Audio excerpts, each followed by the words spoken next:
Na presença de Sua Excelência, o senhor governador do estado Tarso Genro, damos início ao ato de encerramento das comemorações alusivas aos 40 anos de criação da Fundação de Economia e Estatística do Estado, com a palestra do senhor governador do estado, intitulada Democracia e Desenvolvimento. Imediato passamos a palavra ao senhor presidente da FEE, Adalmir Antônio Marchetti.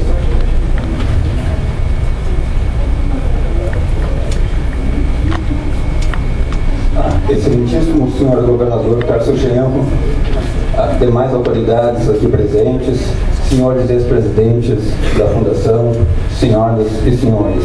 É uma alegria e uma grande honra para os funcionários da FEE receber o governador Tarso Genro para ministrar a palestra principal de comemoração de 40 anos da casa. Temos que agradecer duplamente ao governador. Primeiro, por ter aceito o convite de primeiro momento, o que mostra a importância que a FEE tem no seu governo. Segundo, cabe um agradecimento muito especial pelo apoio que temos recebido do senhor no processo de organização da FEE, quando a FEE completa seus 40 anos, e muitas das pessoas que iniciaram a FEE há 40 anos ainda estão, posso ver algumas daqui do público. Também merece um agradecimento muito especial ao nosso secretário João Mota, que tem tido um papel muito importante nesse processo de reorganização da FEE, de apoio na FEE, nesse momento que ocorre uma mudança de geracional aqui na FEE. Quero mencionar aqui 3 questões fundamentais para o futuro da casa que tem recebido o apoio do governo. A contratação de novos funcionários, já foram contratados 25 novos funcionários desde janeiro de 2011, o novo plano de cargos e salários, que já está na Assembleia Legislativa e que deve ser votado em breve, e o apoio para a realização do concurso que está em andamento. Não poderia ter melhor presente de aniversário do que a concretização desses elementos que são centrais para o futuro da FEE, e centrais para as várias gerações de feanos que estão aqui presentes, e que amam essa casa, que passaram boa parte da sua vida trabalhando aqui. Então, essa é uma grande alegria para nós. Eu também já me considero um feano das antigas, ver aqui a casa construir e participar da construção do futuro, e participar do seu governo. Agradeço a contribuição do corpo funcional da FEE e das várias gerações que passaram aqui ao longo desses 40 anos. O trabalho dessas pessoas que foi fundamental para construir a FEE, para a FEE chegar aonde nós estamos hoje. Por fim, agradeço a presença de todos, e encerro dizendo que tem sido uma honra muito grande a poder recebê-lo aqui, senhor governador. Vai ser sempre uma alegria poder recebê-lo aqui, a casa vai estar sempre aberta, e o senhor será sempre uma alegria poder recebê-lo de uma outra hora, na outra oportunidade, se eu puder conhecer lá, eu brinco que é a sala da Dilma. E também para a sala ali dos nossos diretores que estão aqui presentes, mas eu acabei me agradecendo e agradecer ao público, e tenho certeza que o senhor vai nos brindar com uma excelente palestra. Obrigado.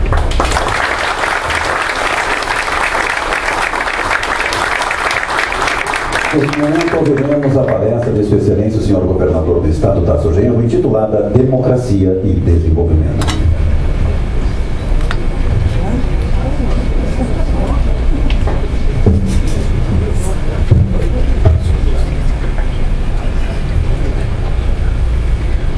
Não se assuste com os papéis, que eu não vou ler tudo.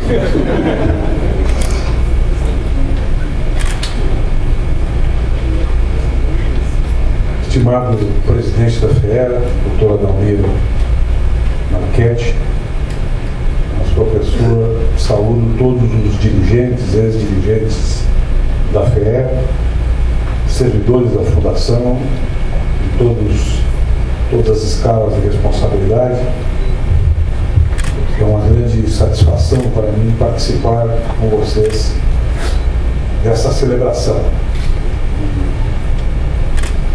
eu aceitei esse convite, saibam que não é por um juízo de competência para falar sobre o tema que vocês me propuseram, e sim para compartilhar, na verdade, de uma celebração, de uma instituição que orgulho de todo o Rio Grande do Sul. Eu até queria para o Coronel Pinto aqui, meu assessor, veio comigo para o Palácio nesse momento, que eu iria falar sobre democracia e desenvolvimento, precisamente num local que é um local de aprendizado, que já produziu elementos ao longo da sua história, com suas sucessivas direções, seus sucessivos quadros técnicos e científicos, de insumos extraordinários para isso. Então eu me sentiria muito mais confortável vir aqui escutar do que falar. Mas como por dever funcional, por dever de responsabilidade pública, tenho necessidade e responsabilidade de manifestar opiniões, vou me reportar sim sobre o tema.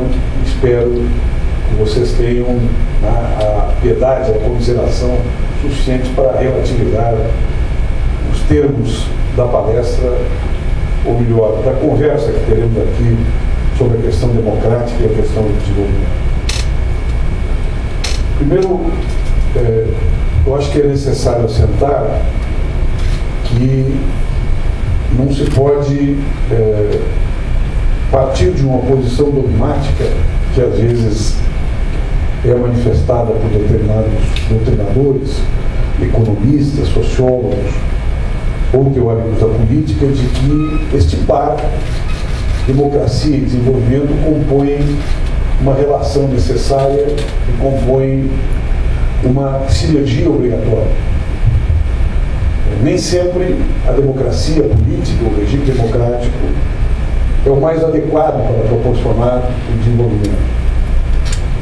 Ao longo da história da modernidade, nós podemos perceber surtos de desenvolvimento localizados em regimes democráticos estáveis, regimes democráticos orgânicos, estruturados, como também surtos de desenvolvimento e desenvolvimento acelerado em regimes fechados, em regimes não democráticos, que proporcionaram uma aceleração das forças produtivas, uma aceleração da produção de riquezas, às vezes não distribuída, às vezes distribuída com mais equanimidade do que em muitos países democráticos.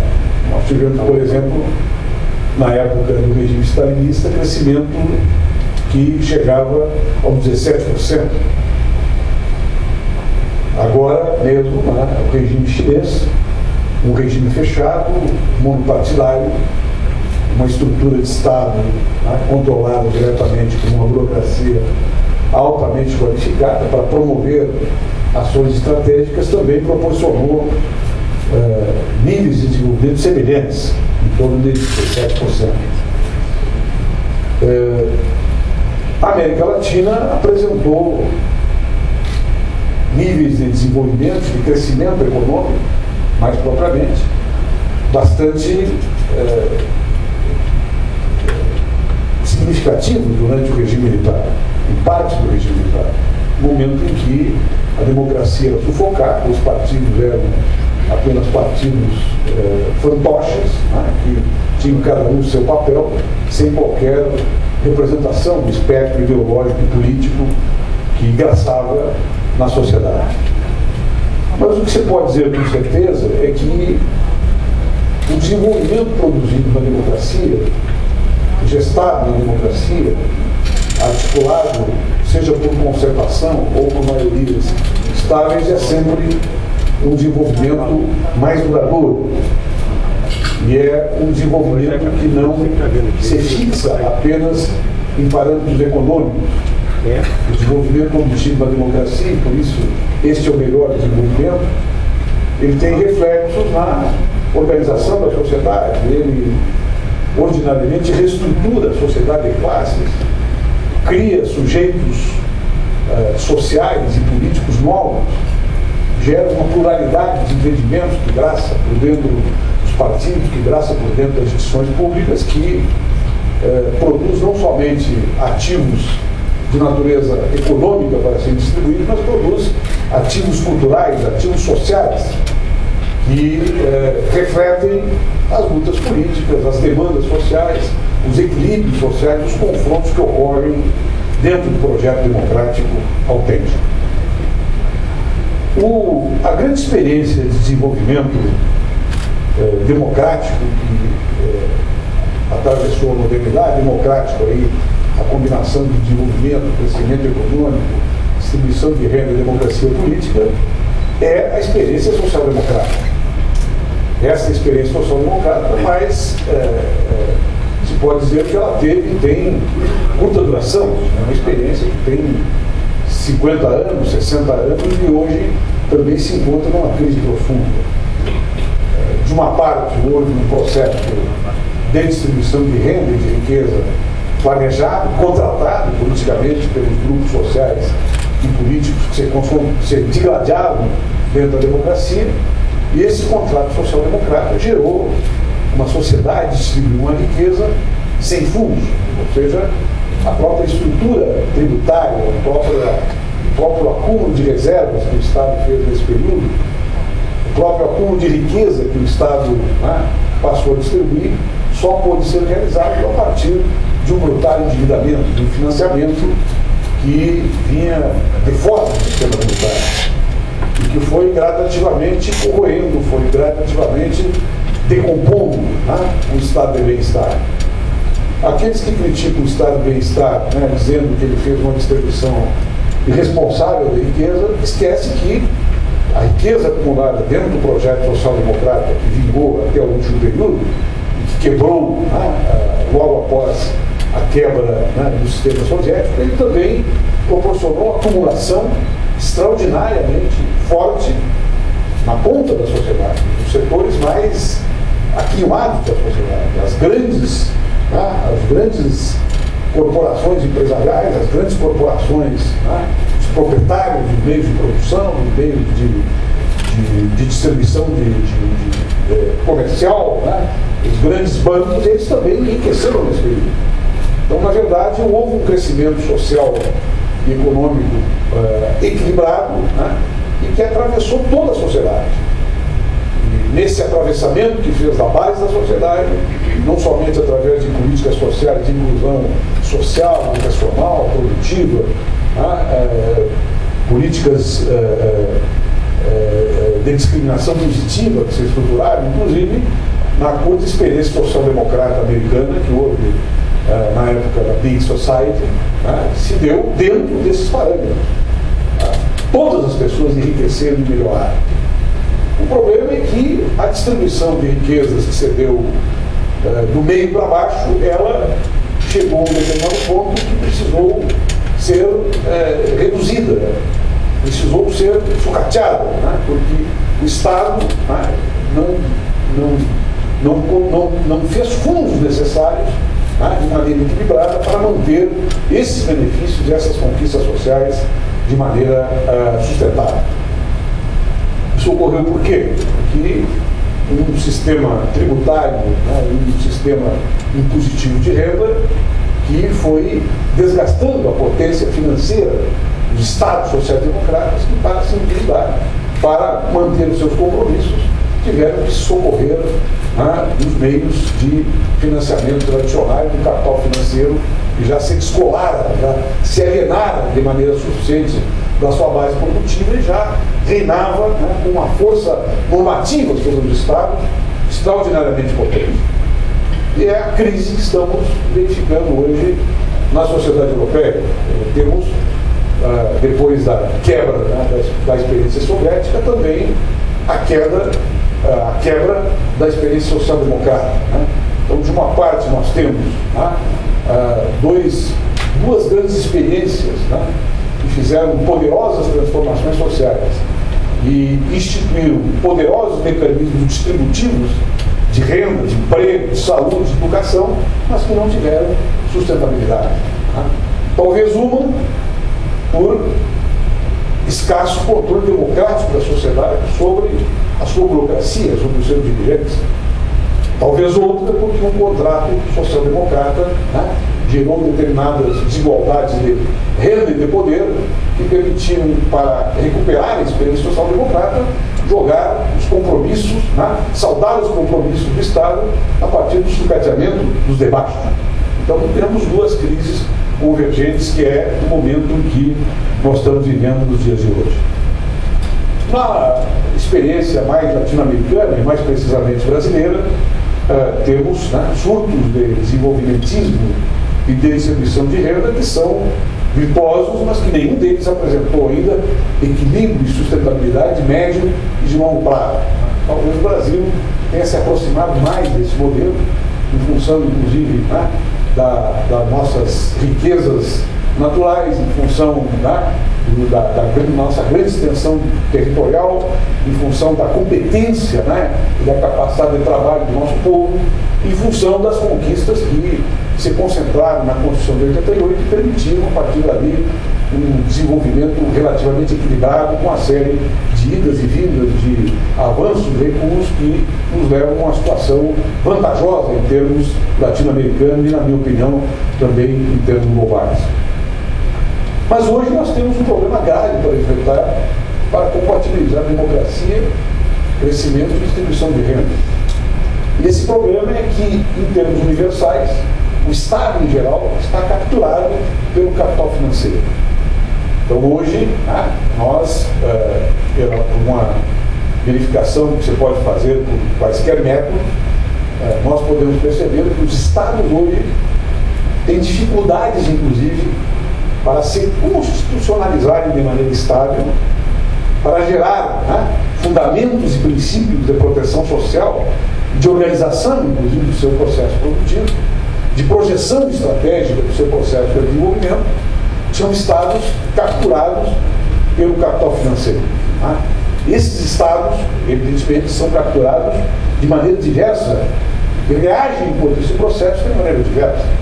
É muito diferente, né, como o Estado de direito democrático da Alemanha reage à crise, de como o Estado democrático de direito da Grécia reage à crise. Né? A Grécia, né, quando apertada, né, pelo Banco Central Europeu para fazer as suas reformas, né, e o governo, naquela oportunidade, um governo social-democrata de centro-direita, inclusive, se propõe a fazer, né, um referendo, um plebiscito sobre as medidas que estava em aplicação para recuperar a economia grega, na visão dos hierarcas, né, econômicos daquele país. O Banco Central Europeu diz não faça. Mas quem diz para o Banco Central Europeu dizer que não faça é o Banco Central Alemão, que, portanto, reage à crise e estrutura a sua resistência à crise de uma maneira completamente diferente em dois países que vivem sob regime democrático. Então, esta correlação de forças que se dá internamente aos países democráticos e que tende, né, de maneira diferente, que articula de maneira diferente a pressão dos partidos e das classes sociais sobre o Estado, tem a ver, né, com como se articula esse binômio desenvolvimento e democracia. Veja, né, que na crise europeia, por exemplo, o Estado alemão, né, que é um Estado que tem instituições sociais-democratas extremamente fortes, extremamente potentes, elegidos no pós-guerra, né, depois da derrota do nazismo, ele reage de uma maneira a proteger, na verdade, o seu território, o seu país, o seu povo. Né? E subordina a sua relação com a economia europeia em geral, e subordina a sua relação com os países, né, que compõem, né, a União Europeia, a partir desses interesses, a partir desta visão, ou seja, pôr em ordem, né, a União Europeia a partir de critérios tipicamente alemães.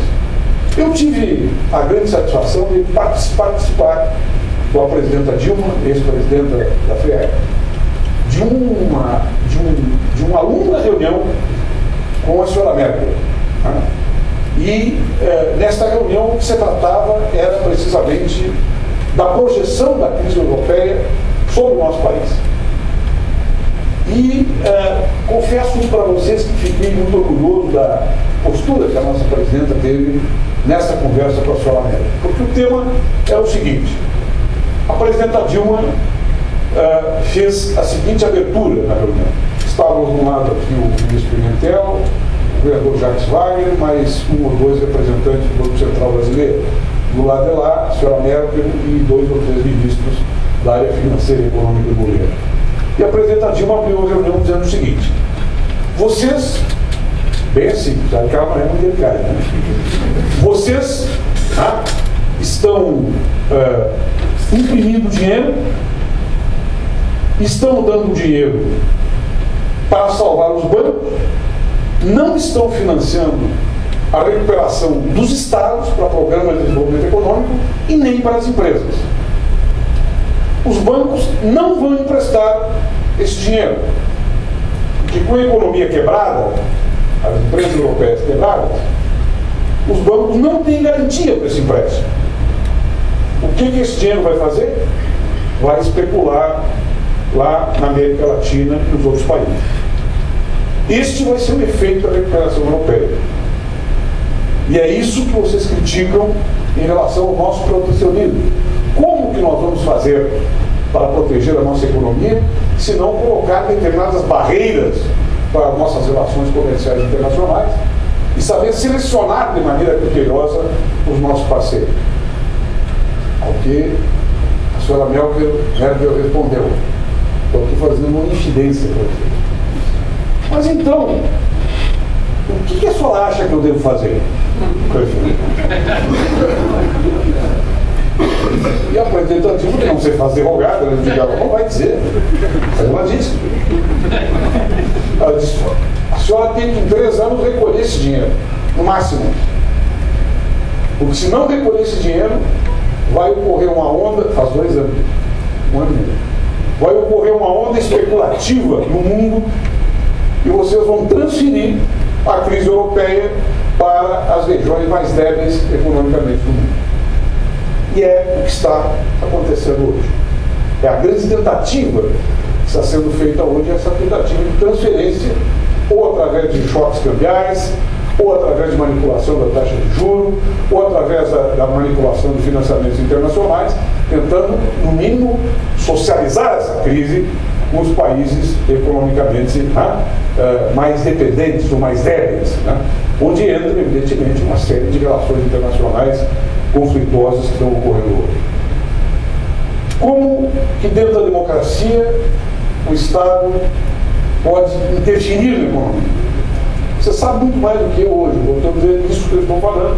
Eu estou sendo redundante, mas eu só posso ser redundante em uma casa de economistas e cientistas como vocês. 3 formas fundamentais. Primeiro, através da taxa de juros. Segundo, através de encomendas ao setor privado. E terceiro, através do direcionamento do aporte de infraestrutura.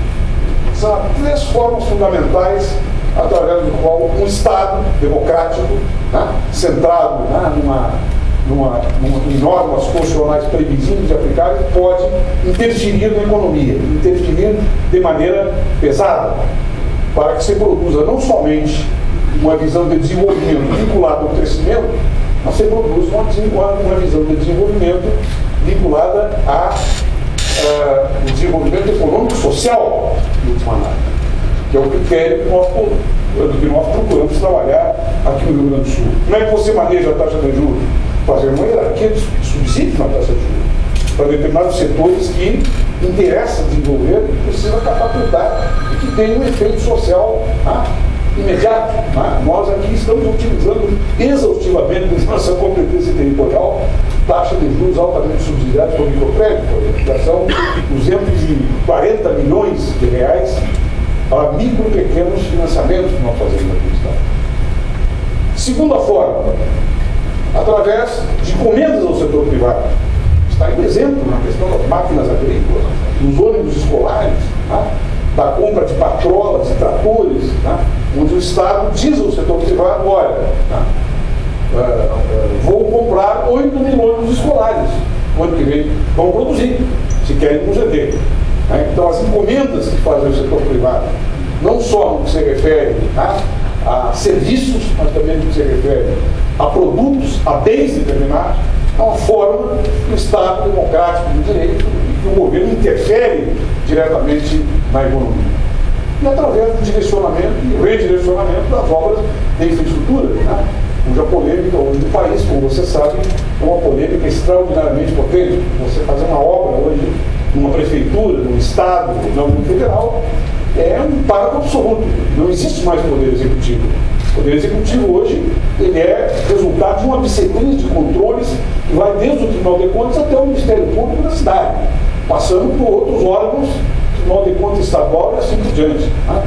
Mas essa forma poderosa de indução do desenvolvimento econômico, né? Olhando o desenvolvimento social, é também, né, um elemento muito importante da intervenção do Estado na economia. Pois bem, mas aí vem duas indagatórias. Primeiro, quem controla os controladores, esses que são sócios hoje do Executivo para fazer uma obra? Ninguém os controla. Eles têm absoluto império daquilo que eles podem, querem e devem fazer. Tá? Por exemplo, nós temos demandas contra nós, de uma parte nos proibindo fazer um presídio, de outra parte um processo determinando fazer um presídio. Tá? Então, originar no mesmo órgão. Tá? Porque cada um deles representa em si a instituição. Tá? E, de outra parte, como são controláveis os agentes políticos que circunstancialmente estão no governo? Esse controle, né, que é feito pela imprensa, né, que trata a notícia como mera mercadoria, não trata a notícia como informação, coloca no mesmo saco um erro administrativo, um equívoco de uma hierarquia qualquer, né, no mesmo nível de uma vasta rede de corrupção, porque a notícia é tratada apenas como uma mercadoria informativa, onde eles fazem disputas de quem faz a denúncia mais perversa. Então não existe, na verdade, um controle público sobre o governo. E a obrigação do governo democrático é colocar, organizar, sistematizar esse controle público que vem direto da cidadania. Isso pode ser feito através de meios virtuais, isso pode ser feito através da participação direta, assembleística, isso pode ser feito através de conselhos, né? Sejam conselhos regionais de desenvolvimento, seja, né, o clássico conselhão, né, de grande elementos de pactuação de políticas que o governo pode desenvolver. Eu coloco, né, como questão importante para articular de maneira adequada a democracia e desenvolvimento esses dois elementos. Primeiro, nós precisamos de uma reforma institucional, que não é somente uma reforma política, mas é uma reforma do dever e da forma como os controles operam sobre o Poder Executivo. Isso não é para retirar o controle, é para racionalizá-los, né? Para ordená-los de maneira adequada. E segundo, nós precisamos sim, né, acentuar as formas diretas de participação democrática para cercar o Estado, cercar os agentes políticos do Estado do controle da cidadania. Seja através da participação direta em assembleias, né, a chamada participação presencial, seja através da participação virtual, seja através de conselhos setoriais que avaliam, que ajuizam, que controlam a produção e execução de políticas públicas. Por quê? Porque isto é a única forma de retirar do Estado o controle absoluto que o capital financeiro faz sobre os Estados e, portanto, sobre os governos a partir dos compromissos da dívida pública. Ou seja, a força normativa mais dura, mais potente que existe hoje sobre o Estado não é a Constituição. É a força normativa do capital financeiro para equilibrar as políticas do Estado destinadas a pagar a dívida.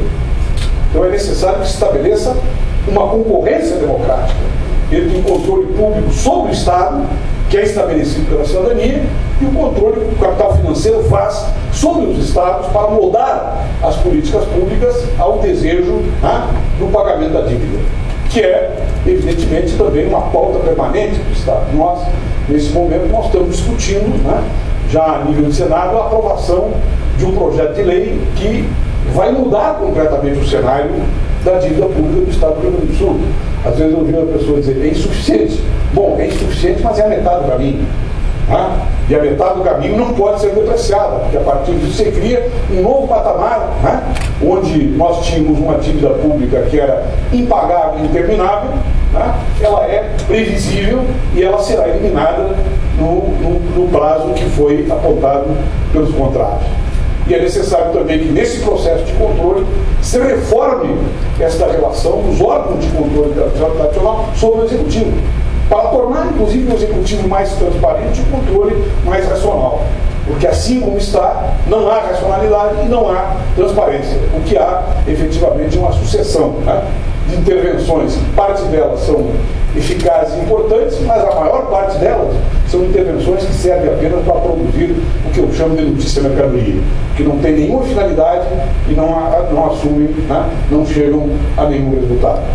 Então, dentro desse tema de casa que você me dera, democracia e desenvolvimento, eu diria que essas três questões chaves são as questões que temos que enfrentar no próximo período, para que a relação da democracia com o desenvolvimento seja uma relação verdadeira. Primeiro, uma reforma política para potencializar ainda mais a pluralidade social, o debate político, a valorização dos partidos, a eficácia das instituições de representação.